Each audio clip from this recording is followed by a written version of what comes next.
여러분 반갑습니다. 반도체 오빠 최 회장입니다. 이제 저녁 맛있게 드셨나요?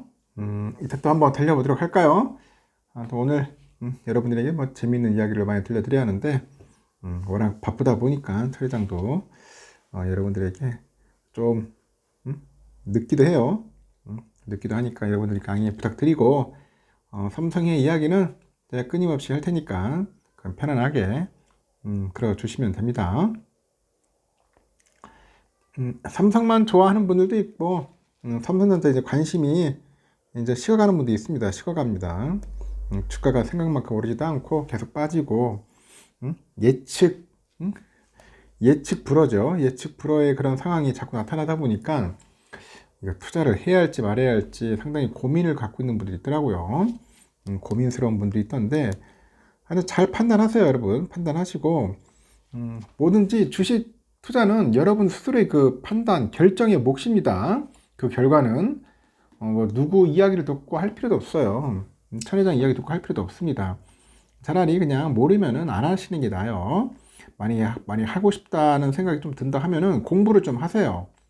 공부를 좀 하면서 하나씩 하나씩 살펴보는 것도 나쁘진 않다. 저는 그렇게 봅니다. 제 이야기를 잘 알아듣고 하시면은 큰 실수를 안 하실 거예요. 요즘 보니까 9월 이후로 이제 조정 국면에 그 접어들었던 일본의 그 반도체 ETF들이 이제 최근 일주일간 5%대 반짝 급등을 했답니다. 요즘 일본 ETF 하신 분도 있더라고요. 일본 ETF. 미국도 아니야. 일본이야, 일본.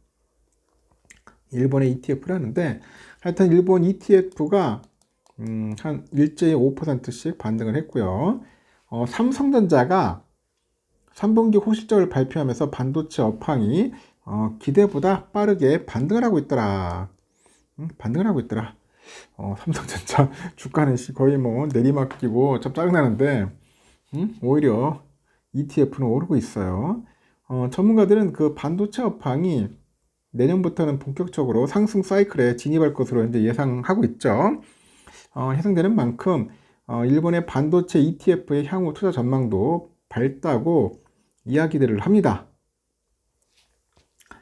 일단은 그 한국 거래소에 있는 그 미래에셋 자산운용의 그 타이거기 있어요. 타이거 일본 반도체 팩트셋 영어로 FACT, SET 검색하면 나옵니다.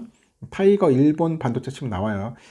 이 팩트셋 ETF가 지난 6일부터 13일까지 일주일 동안 그래도 6.76%나 올랐답니다. 6.76%나 올랐다.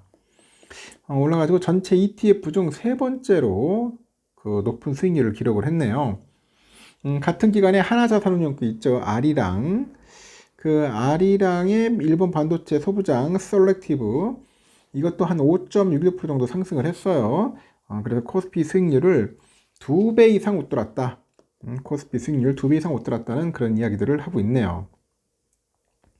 삼성전자가 3분기 2조 4천억 정도의 어닝 서프라이즈를 냈다는 소식이 9월 이후 조정 국면에 이제 접어들었던 일본 반도체주에 이제 호재로 작용을 하는 거예요.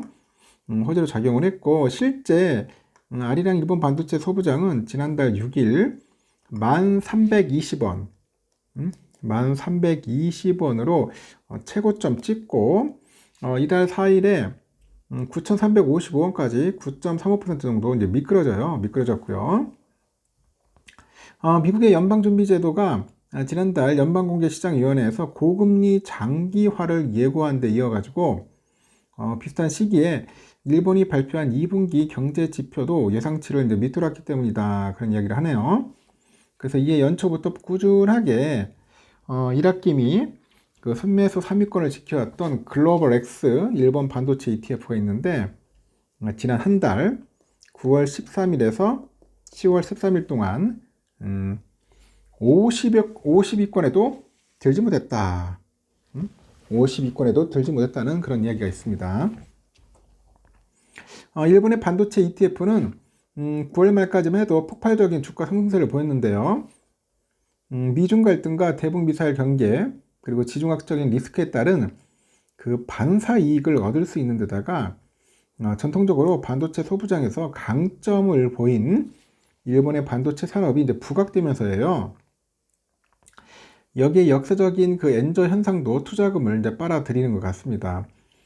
실제 니케이 225 지수가 올 들어서 13일까지 26.24% 정도 오를 동안에 일본의 반도체 가치 사슬 그 전반에 투자하는 글로벌X 일본 반도체 ETF의 주가가 무려 64%나 치솟았네요. 이에 하나운용하고 이제 미래에셋 운용이 8월에서 9월에 앞다퉈서 관련 ETF를 이제 상장하기도 합니다. 그래서 반도체 산업 패권을 그 거머쥐려는 미중 간의 분쟁이 격화돼 가지고 일본이 오히려 반사이익을 입고 있다. 반사이익을 얻고 있답니다. 일본 애들이. 전문가들은 이번 반등이 일시적인 현상에 그치지는 않을 거다. 그렇게 내다보고 있어요. 올 초부터 내리막길을 걷던 그 D램이죠. 이 D램의 현물 가격이 지난달 반등세로 이제 돌아왔고요. 삼성이 3분기 기대 이상의 실적을 거둬가지고 이 반도체 다운 사이클이 이제 막바지에 들어섰다는 그런 관측에 이제 힘이 이제 실리는 거죠. 힘이 실리고 있습니다. 일단은 반도체 업황이 이제 본격 상승의 사이클에 이제 진입을 하면요. 일본의 반도체 관련주들도 덩달아서 수혜를 입을 수밖에 없다고 합니다. 17일 일본 주요 반도체 기업 25종목 종목에 분산 투자하는 ETF를 출시할 예정이라고 해요. 환 노출 상품인 만큼 향후 예나 상승 시에도 환차익도 노릴 수 있다. 그런 이야기를 하는 것 같습니다. 일단은 여러분 보시고 그 반도체에 관심 있는 분들은 뭐 미국 반도체도 있지만은 일본 반도체도 있다는 겁니다. 그래서 일본 반도체 지금 엔화 싸잖아요. 엔화 쌀 때 들어가는 것도 나쁘지 않다. 얘를 달러 쌀 때도 들어가는 것도 나쁘지 않았잖아요. 결국 달러가 좀 올라가지고 지금 상당히 지금 메리트가 있지 않습니까? 이제는 달러 한 1,000원에서 1,100원대 정도 들어갔던 분들이 지금 1,300원대 하니까 가만히 환차익을 얻는 거예요. 엔화도 마찬가지죠. 엔화도 마찬가지인데 이제 엔화 올라가면은 나름대로 메리트가 있고 하여튼 삼성전자가 잘 되니까 뭐 일본 애들도 득을 보고 있는 거고 그에 따라서 일본 ETF도 아주 재미있게 지금 올라가고 있다는 그런 현상이죠. 이제는 삼성전자도 좀 오를 때 됐지 않나 하는 생각이 드는데 오르려고 하니까 자꾸 외부에서 뭔가 사고가 빵빵 터지네요. 사건 사고가 좀 없었으면 좋겠습니다. 하여튼 여기까지 하겠습니다. 여러분 힘내시고 다음 시간에 뵙도록 해요.